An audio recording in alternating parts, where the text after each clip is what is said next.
On करने के लिए भूल गए थे। वॉशिंग सोडा, तो वॉशिंग सोडा बेकिंग सोडा से ही ये मिला जुला सा कुछ लगेगा इसका रिएक्शन, ठीक है।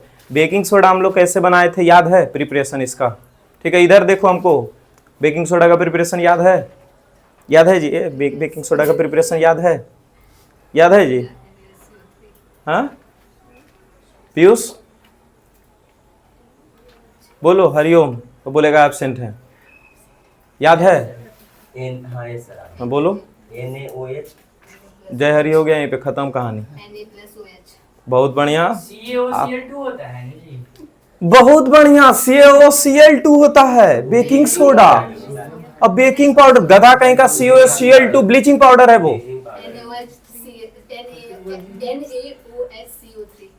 वो तो ब्लीचिंग पाउडर। पूरा क्लास यहीं पे सत्यानाश खत्म हो गया ना। कोई विश्वास कर सकता है कि हम पिछले दिन पढ़ाए होंगे, हैं? पिछला दिन तो ब्लीचिंग पाउडर में पढ़ाए थे, तो उसके पिछला दिन पढ़ाए।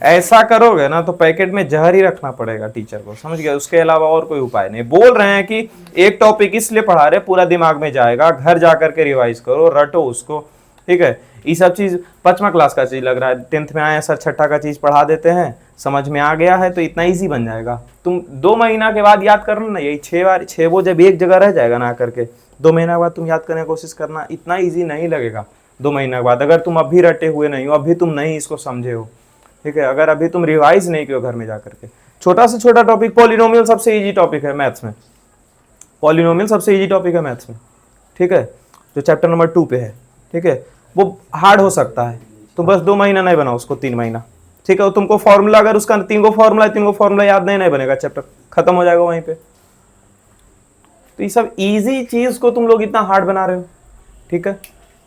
यहाँ वॉशिंग सोडा का फॉर्मूला Na2CO3.10H2O, ठीक है। 10H2O इसलिए भी हम लोग याद रखेंगे वॉशिंग सोडा में, क्योंकि वॉश किया जाता है, वॉश से पानी ध्यान में लाना है, ठीक है, कि इसमें कितना कितना पानी रहेगा, 10 मोल्स ऑफ पानी रहेगा, 10 मोल्स ऑफ वाटर रहेगा, ठीक है।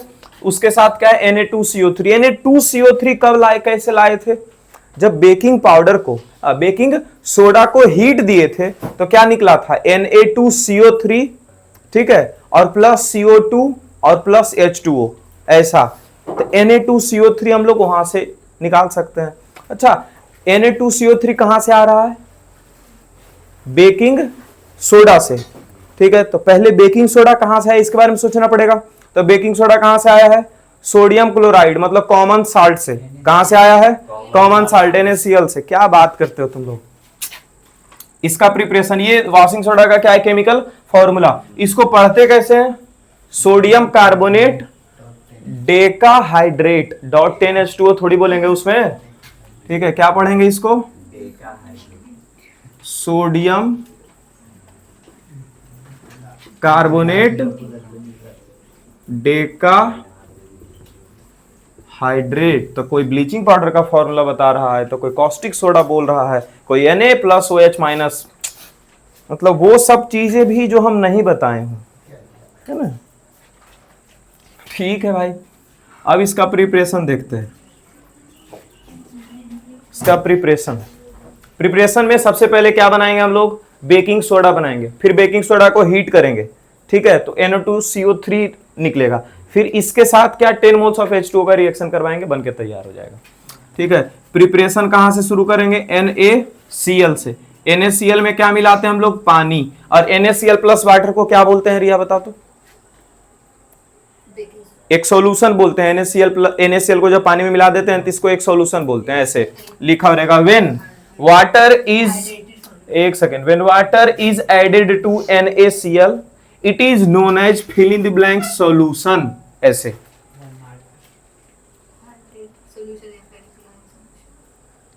क्या बोलते हैं, पानी है, ठीक है, इसमें क्या मिला दिए, साल्ट मिला दिए, तो ये क्या हो गया, सॉल्ट सॉल्यूशन। क्या हो गया, तो इस सॉल्ट सॉल्यूशन को क्या बोलते हैं, एक दूसरा नया नाम दिया गया था, जब हम लोग पढ़ रहे थे कॉस्टिक सोडा, किसका ये पढ़ रहे थे बनाने का, कॉस्टिक सोडा को बना रहे थे उस टाइम पे, ब्राइन सॉल्यूशन, क्या बोल रहे थे उसको, ब्राइन सॉल्यूशन। तो दिमाग से उड़ जाता है ना पूरा। बोले थे ना कि ये सब पूछा जाएगा, तो एक नंबर में क्यों नहीं पूछ सकता, ये सब छोटा छोटा चीज है। NaCl प्लस H2O, इसके साथ क्या मिलाने वाले हम लोग, NH3, किसको, अमोनिया को, और इसके साथ किसको, CO2 कार्बन डाइऑक्साइड को। ये चार चीज मिलाए थे तब जाकर के बेकिंग सोडा बना था। बेकिंग सोडा क्या फॉर्मूला होता है, NaHCO3 और इसके साथ बना था NH4Cl। ठीक है, ये क्या है अपना बेकिंग सोडा। बेकिंग सोडा अगर बनाना होता तो यही रिएक्शन लिख करके खत्म कर देते। क्या बेकिंग सोडा बनाना है अभी हमको, नहीं, बेकिंग सोडा नहीं बनाना है। तो यहाँ पे बेकिंग सोडा को लाते हैं, NaHCO3, इसको क्या देंगे हम लोग, हीट देंगे। क्या देंगे, हीट। मतलब अगर हीट एनर्जी इसको दिया गया है तो क्या निकाल के देगा, Na2CO3, और क्या देगा, CO2, और क्या देगा, H2O। याद करने का कोशिश करेंगे यहाँ पे कि जब हम लोग बेकिंग सोडा को पानी में मिलाते थे, ठीक है, तो वो कोई रिएक्शन नहीं दिखाता है, लेकिन जब हम लोग बेकिंग सोडा को हीट देते हैं तो वो कार्बन डाइऑक्साइड रिलीज करता है। ठीक है, तो अगर डायरेक्टली बेकिंग सोडा को हम लोग खाने में इस्तेमाल कर देते हैं, ठीक है, तो खाना हल्का फुल्का सा तीखा बन जाएगा। क्यों, क्योंकि वो NaHCO3 जो बेकिंग सोडा है वो बेस है ऑफ पीएच वैल्यू 9 से 10 के आसपास का। ठीक है, और 9 से 10 के आसपास का जो पीएच वैल्यू रहेगा उसको अगर हम खाएंगे तो थोड़ा बहुत तीखा, थोड़ा सा ही तीखा, मतलब बहुत तीखा नहीं, बहुत बीटर टेस्ट नहीं लगेगा। ठीक है, लेकिन खाने में अजीब सा मतलब कि ये टेस्ट होगा उसका। ठीक है, इसीलिए इसको क्या करते थे, टार्टरिक एसिड के साथ रिएक्शन करवा देते थे। किसका, बेकिंग सोडा का, ताकि टार्टरिक एसिड के साथ रिएक्शन हो गया तो उसको क्या हम लोग बोलने लगे थे, बेकिंग पाउडर। ठीक है, हाँ, रिएक्शन किस लिए करवाते थे, ताकि उसका जो बेसिसिटी है, ठीक है, वो थोड़ा सा घट जाए। ठीक है, बेसिसिटी घट जाए, पीएच वैल्यू घट जाए। ठीक है, पीएच वैल्यू 7 से 8 का आ जाता था, फिर हमको खाने में अच्छा लगता था। ठीक है, और वही बेकिंग पाउडर कौन, baking soda plus tartaric acid का जो रिएक्शन से हमको सब्सटेंस बनेगा उसको क्या बोलेंगे, बेकिंग पाउडर। और अगर बेकिंग पाउडर को हम पानी में मिलाते हैं तो वो direct carbon dioxide gas release करता है। ठीक है, इसको तुम 10 रुपया खर्च करके ये रिएक्शन तुम घर में इस्तेमाल कर सकते हो, देख सकते हो। एक इनो जो आता है एंटासिड है, ठीक है, उस एंटासिड में Na2CO3 NaHCO3 ये वाला चीज मौजूद होता है। ठीक है, लेकिन उतना तो वो नहीं अजीब लगता है खाने में, उसको जब पानी में घोलते हैं उतना अजीब लगता है, नहीं लगता, मतलब वो बेकिंग सोडा नहीं बेकिंग पाउडर होगा। ठीक है, अब बेकिंग पाउडर को क्या करते हैं हम लोग, पानी में जैसे मिलाते हैं तो कार्बन डाइऑक्साइड रिलीज करता है। आधा ग्लास पानी रखना, पूरा ग्लास रखो तो पूरा पानी बाहर आ जाएगा। आधा ग्लास पानी रखना, उसमें पूरा जो है फाड़ करके एक 10 रुपया 5 रुपया जितना माता है उसको डालो, पूरा एकदम बुलबुला सा ऐसे उजला सा ऊपर तक आ जाएगा, समझे। और उसमें जो एक बिस्किट डाल करके ऐसे छोड़ दो, एक बिस्किट लो और उसको डाल के छोड़ो, बिस्किट फूल जाएगा। अब बिस्किट डूबेगा नहीं, बिस्किट क्या नहीं होगा, डूबेगा नहीं। लेकिन दूसरा बिस्किट एक लो, नॉर्मल पानी में सिर्फ बिस्किट डालो, ठीक है, वो डूब जाएगा नीचे कुछ देर के बाद।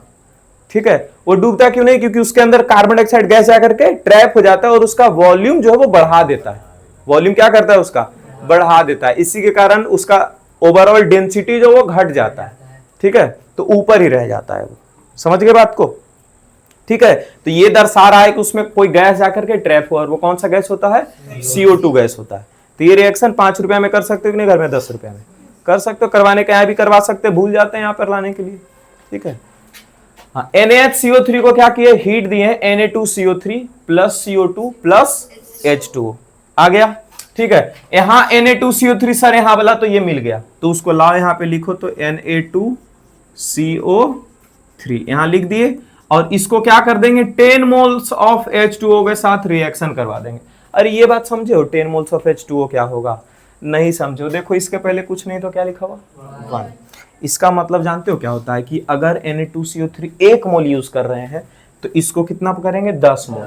अगर यहाँ 2 मोल यूज करेंगे तो इसको 20 मोल, मतलब इसका 10 गुना।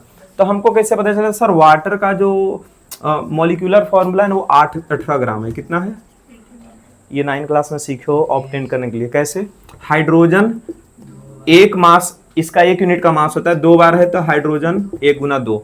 ऑक्सीजन यहाँ 1 बार लिखा हो तो 1 गुना ऑक्सीजन का मास होता है 16, तो 2 + 16 कितना हो गया, 18 यूनिट होता है, लेकिन अगर मोल के बारे में बात करें तो ग्राम लगा दे यूनिट की जगह पे, 18 ग्राम। तो 10 से गुना करेंगे कितना हो जाएगा, 180 ग्राम। 180 ग्राम मतलब समझते हो, जिसमें चाय पीते हो ना घर में कप, ठीक है, अगर तुम अमीर घर से हो, ठीक है, तो तुम्हारा कप का जो थोड़ा सा कम होगा, ठीक है, जो मतलब फाइबर वाला कप अगर इस्तेमाल कर रहे हो, तो स्टील वाला कप अगर इस्तेमाल करते हो, हमारे जैसा गरीब हो, ठीक है, तो वो वाला कप में 200 ग्राम के आसपास आ जाता है पानी या फिर दूध, समझ गए। तो उतना ही अगर पानी इस्तेमाल करें हम लोग, ठीक है, उतना पानी, या फिर तुम एक बाल्टी पानी भी इसके जगह पे ले जाकर के रख दोगे तो वो उतना ही पानी इस्तेमाल करेगा। कितना पानी, एक कप जितना पानी इस्तेमाल करेगा, और वो इस्तेमाल करके कितना बना देगा, Na2CO3 प्लस डॉट 10H2O, ठीक है। ये क्या है अपना वॉशिंग सोडा। तो क्या वॉशिंग सोडा का प्रिपरेशन समझ में आया है? अरे बोलो। Yes sir. फिर से रिवाइज करते हैं, वॉशिंग सोडा कहाँ से शुरू हुआ है।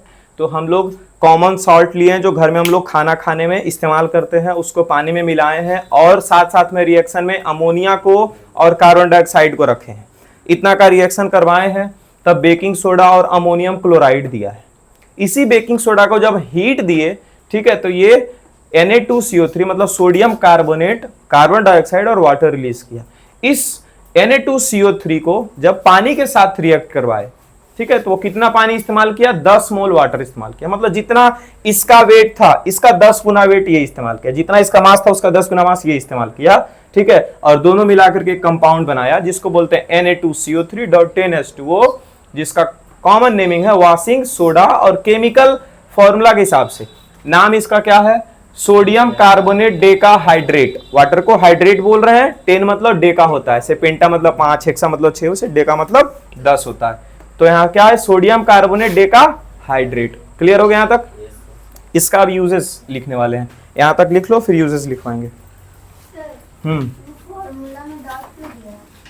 फॉर्मूला में डॉट इसलिए दिया गया है क्योंकि ये क्रिस्टलाइन नेचर का होता है। क्या नेचर का होगा, क्रिस्टलाइन नेचर का होगा, मतलब कि ऐसे Na2CO3 ना ऐसा मतलब छोटा छोटा छोटा छोटा टुकड़ा में होगा, ठीक है, और उस टुकड़ा के साथ साथ क्या रहेगा, पानी मौजूद रहेगा। नहीं समझे इसको?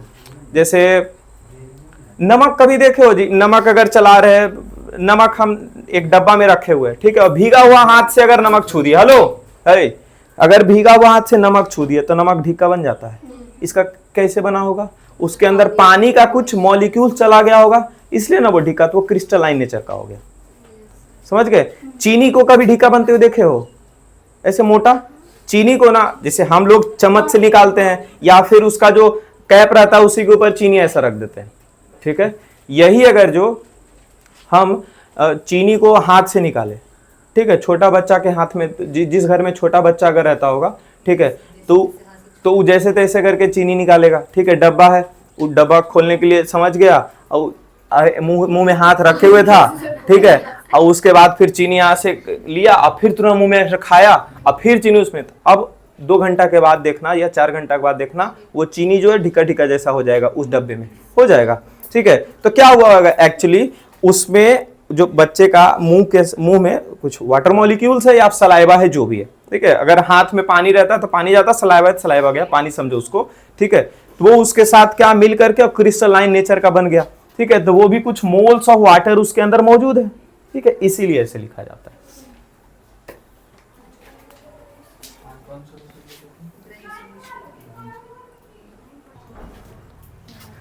अब आगे क्या आ गया, यूजेस ऑफ वॉशिंग सोडा। इसका यूजेस के बारे में बात करते हैं। तो सबसे पहले तो पेपर इंडस्ट्री में इस्तेमाल हो रहा है ये वॉशिंग सोडा, ठीक है, पेपर इंडस्ट्री हो गया, ठीक है, या फिर ग्लास इंडस्ट्री होगा। कहाँ? ग्लास इंडस्ट्री में भी साफ सफाई का काम वगैरह में इस्तेमाल होते रहता है, ठीक है, पेपर इंडस्ट्री या फिर ग्लास इंडस्ट्री। वॉशिंग सोडा का इस्तेमाल सोप बनाने में भी किया जाता है, ठीक है, सोप बनाने में भी इस्तेमाल किया जाता है, ठीक है। तो SOAP सोप मैन्युफैक्चरिंग, ठीक है। क्या हो गया ये, वॉशिंग सोडा 2 इस्तेमाल हो गया। तीसरा नंबर हम लोग लिखेंगे removing permanent hardness of water. Removing, हाँ, कपड़ा धोने में, लेकिन कब इस्तेमाल करते हैं कपड़ा धोने में इसका, रिमूविंग ऑफ परमानेंट ऐसा कुछ नहीं है। परमानेंट तब तो हम लोग ब्लीचिंग पाउडर वगैरह डाल के भी कर सकते हैं। परमानेंट हार्डनेस और वाटर। अब ये चीज क्या लिख दिया गया, परमानेंट हार्डनेस। अगर आप चैप्टर नंबर 4 इसी का पढ़े हुए होते तो परमानेंट हार्डनेस क्या होता है वाटर का ना, इसके ऊपर सीधा एक पूरा लेक्चर समझे तो समझ पाते। अभी समझाते हैं इन जनरल टर्म्स में परमानेंट हार्डनेस वाटर होता क्या है। जैसे कि कभी कभार पानी में सर्फ डालो, ये पानी में सर्फ नहीं मतलब कपड़ा धो और साबुन रगड़ो, ठीक है, तो पानी से ना मतलब कपड़ा से ना झाग ही नहीं आएगा। क्या साबुन रगड़ने के बाद भी पानी डाल रहे हो, साबुन रगड़ रहे हो, फिर भी उसके पास से झाग नहीं बन पा रहा है, ठीक है। लेकिन तब हम लोग सर्फ का अगर इस्तेमाल करते हैं तो झाग बनने लग जाता है, ठीक है। इसका मतलब है कि पानी में हार्डनेस है। पानी कैसा है, हार्ड वाटर। पानी को यहां पर कैसा वाटर बोलेंगे, हार्ड वाटर बोलेंगे। मतलब कड़ा पानी नहीं हो गया यहाँ पे, यहाँ पर उसमें कुछ अलग तरह का मैग्नीशियम सॉल्ट वगैरह पाया जाने लगता है उस पानी में, जिसके कारण से वो पानी जो है ना झाग नहीं दे पाता है जब सोप का यूज हो रहा होगा, ठीक है। इसी सोप के जगह पर हम लोग डिटर्जेंट का जब इस्तेमाल करते हैं तो उसको उस तरह से प्रिपेयर किया जाता है कि हार्डनेस, पानी का जो हार्डनेस होगा ना उसको भी काट सके उसको, ठीक है। हमारे घर के आसपास में कोई दिक्कत नहीं है, साबुन से भी झाग आ जाता है, सर्फ में भी झाग आता है, क्योंकि इधर परमानेंट हार्डनेस जैसा चीज नहीं है इधर के पानी में। क्यों नहीं है, क्योंकि ये इंडस्ट्रियल एरिया नहीं है। इंडस्ट्रियल एरिया जहां होता है, ठीक है, तो उसमें पानी में अजीबोगरीब चीजें मिलती हैं, जैसे वहां का रिवर वगैरह में इंडस्ट्रियल वेस्ट आता है ना जी, फैक्ट्री का वेस्ट आता है, ठीक है। तो अलग अलग फैक्ट्रीज अलग अलग चीजों पे काम कर रहा है, ठीक है। तो अगर कैल्शियम या फिर मैग्नीशियम फैक्ट्रीज वगैरह से मिल जाए, ठीक है, पानी में, ठीक है, तो वो पानी तो हमारे घर में भी आएगा, ठीक है। कौन सा पानी, कैल्शियम सॉल्ट वाला पानी, नहीं तो फिर मैग्नीशियम सॉल्ट वाला पानी, ठीक है। मतलब कि सीधा सीधा जानो कि अगर पानी में कैल्शियम और पानी में अगर मैग्नीशियम पाया जाने लगा, इसका मतलब वो कैसा वाटर हो गया, हार्ड वाटर हो गया, और वो झाग बनाने नहीं देगा। इसका बढ़िया जो इलाबोरेशन है, और बहुत बढ़िया नहीं लेकिन हाँ ठीक ठाक इलाबोरेशन जो है वो तुमको मिलेगा चैप्टर नंबर इसी का 4 में, कार्बन एंड कंपाउंड वाला चैप्टर में, ठीक है। तो परमानेंट हार्डनेस किसको बोलते हैं, या हार्डनेस ऑफ वाटर किसको बोलते हैं, when water containing calcium salts and magnesium salts is known as hardness of water या फिर हार्ड वाटर, ठीक है। तो उसको हम लोग रिमूव कैसे करते हैं, तो उसको रिमूव करने के लिए हम लोग वॉशिंग सोडा का इस्तेमाल करते हैं, और नहीं तो फिर डिटर्जेंट का इस्तेमाल करते हैं। क्लियर बात है। चलिए, इसको हम लोग एक जगह और इस्तेमाल करते हैं, क्लीनिंग एजेंट, डोमेस्टिक पर्पस के लिए, used in domestic purpose for cleaning, ठीक है। अब यहां पर लिख देते हैं हार्ड वाटर किसको बोलते हैं। चलो बाकी उतार लो। हार्ड वाटर हम लोग किसको बोल रहे हैं, पानी कंटेनिंग मैग्नीशियम एंड सोडियम बोलते हैं, कैल्शियम।